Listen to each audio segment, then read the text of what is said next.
Assalamualaikum. Waalaikumsalam. Silahkan masuk, Nak.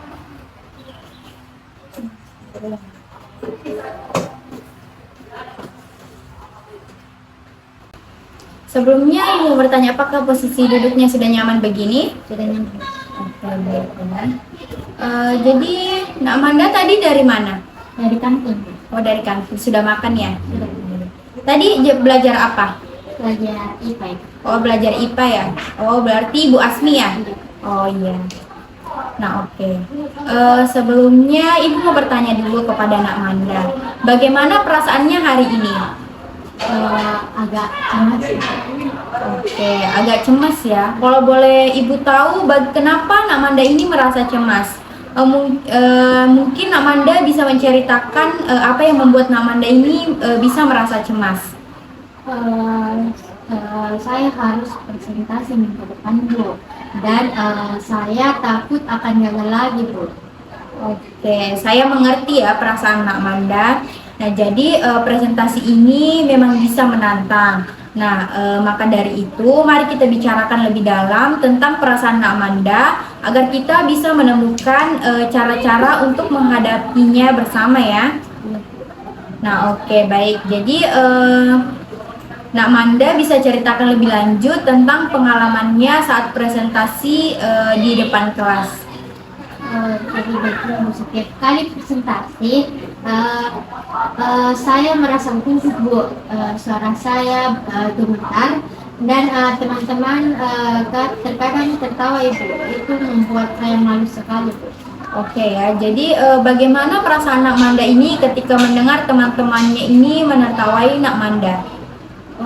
Saya merasa sangat malu, Bu, dan ingin berhenti berbicara.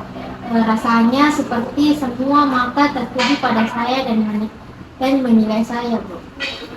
Oke, jadi apa yang biasanya Nak Manda pikirkan ini saat mendengarkan teman-temannya tertawa? Saya Selalu berpikir, Bu, saya pasti akan gagal lagi, atau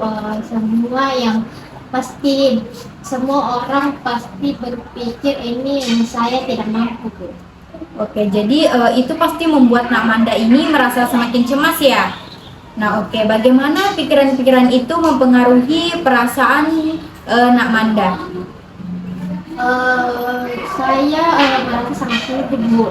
Jantung saya berdebar kencang dan tangan saya gemetaran, Bu. Saya juga jadi sulit bernapas. Oke, itu adalah reaksi tubuh yang normal ya saat kita merasa tertekan atau cemas. Nah, kalau boleh tahu, apakah ada pengalaman tertentu yang memperburuk rasa gugup Nak Manda ini dalam presentasi sebelumnya? Ada, Bu. Dulu saya pernah lupa semua materi presentasi dan harus dibantu oleh guru. Teman-teman saya tertawa dan itu sangat memalukan, Bu. Saya semakin takut untuk tampil. Oke ya, Ibu paham. Nah, jadi itu pasti pengalaman yang sangat menantang ya. Nah, jadi menurut Nak Manda ini apa yang menyebabkan Nak Manda merasa gagal saat presentasi? Saya takut membuat kesalahan, Bu. Kadang-kadang saya juga lupa apa yang saya ingin katakan. Oke, jadi itu hal yang sangat wajar ya, terutama saat kita merasa gugup. Nah, bagaimana tubuh Nak Manda ini bereaksi saat Nak Manda merasa begitu? Jantung saya berdebar, Bu. Tangan saya gemetar dan dada saya sesak. Oke, jadi memperburuk rasa reaksi Nak Manda ini memang sangat umum terjadi ya. Nah, jadi itu adalah tanda-tanda bahwa tubuh kita ini merespon kecemasan. Nah, namun kita bisa belajar untuk mengelolanya. Jadi mungkin ada pengalaman lain yang Setelah kejadian itu, Bu, saya selalu merasa bahwa teman-teman saya pasti menilai saya buruk. Itu membuat saya takut untuk tampil lagi. Nah, jadi di sini kita akan mencoba teknik talk stopping untuk mengatasi pikiran-pikiran negatif ini. Nah, apakah Nak Manda ini sudah pernah mendengar tentang teknik ini? Belum, Bu. Oke, belum ya. Jadi teknik ini tuh cukup sederhana. Jadi ketika pikiran negatif muncul, katakan berhenti. Nah, dalam pikiranmu kemudian ganti dengan pikiran yang lebih positif. Jadi kita bisa coba latihan sekarang ya. Nah, sekarang apa pikiran negatif yang muncul saat Amanda ini memikirkan presentasi? Saya selalu berpikir bahwa saya pasti akan gagal dan semua orang akan menertawakan saya. Oke, baik. Jadi sekarang coba katakan berhenti dalam pikiranmu. Oke, kita mulai coba. Berhenti. Oke, bagus sekali ya. Jadi setelah kamu mengatakan berhenti, apa yang kamu pikirkan ya? Apa yang kamu pikirkan yang lebih positif? Atau ada pengalaman baik yang pernah kamu alami? Saya pernah membaca puisi di upacara bendera, Bu. Dan saya merasa pujian dari guru itu membuat saya merasa bangga, Bu. Oke, itu prestasi yang luar biasa ya. Jadi ingatlah perasaan positif itu dan apa kamu merasa sedikit lebih baik sekarang? Iya, Bu, saya merasa sedikit lebih tenang sekarang. Oke, bagus sekali ya. Jadi kita bisa menggunakan teknik stopping ini setiap kali pikiran negatif Nakmanda muncul. Dengan latihan, Nakmanda bisa mengontrol kecemasan yang lebih baik ya. Iya. Nah, jadi selain teknik stopping, kita juga bisa membuat daftar prestasi yang telah kamu capai. Jadi ini bisa kamu baca setiap kali kamu merasa gugup. Kalau boleh tahu, apa kamu mau mencoba hal itu? Iya, Bu, itu pasti akan membantu. Oke ya. Apalagi yang bisa kamu tambahkan ke dalam daftar prestasimu? Saya pernah membantu teman saya untuk presentasi dan dia berhasil dengan baik. Nah, jadi itu juga prestasi yang sangat luar biasa ya. Jadi mari kita tambahkan ke dalam daftar itu. Nah, jadi Nakmanda bisa menggunakan daftar ini sebagai pengingat bahwa Nakmanda mampu melakukannya ya. Terima kasih, Bu.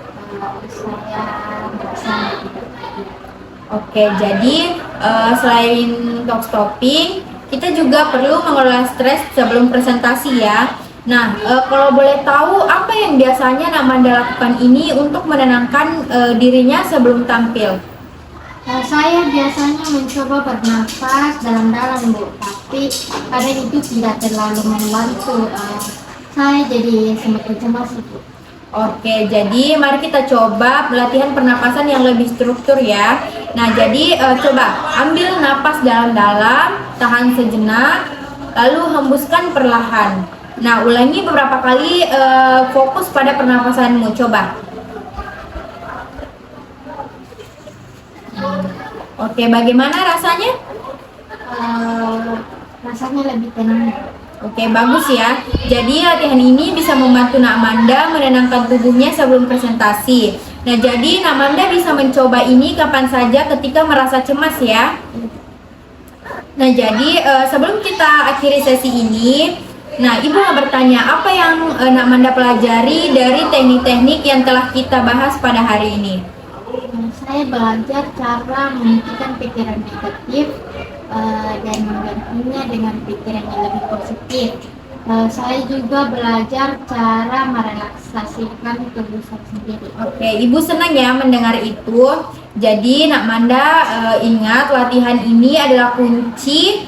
Nah, dimana dengan terus berlatih, Nakmanda semakin akan percaya diri. Jadi mungkin kita akan bertemu lagi minggu depan untuk membahas perkembanganmu. Terima kasih banyak, Bu. Saya merasa lebih siap menghadapi presentasi sekarang. Oke, sama-sama ya Nakmanda. Jadi jangan ragu untuk menghubungi Ibu jika kamu membutuhkan dukungan yang lebih. Semoga Nakmanda ini sukses di presentasinya ya. Terima kasih banyak, Bu.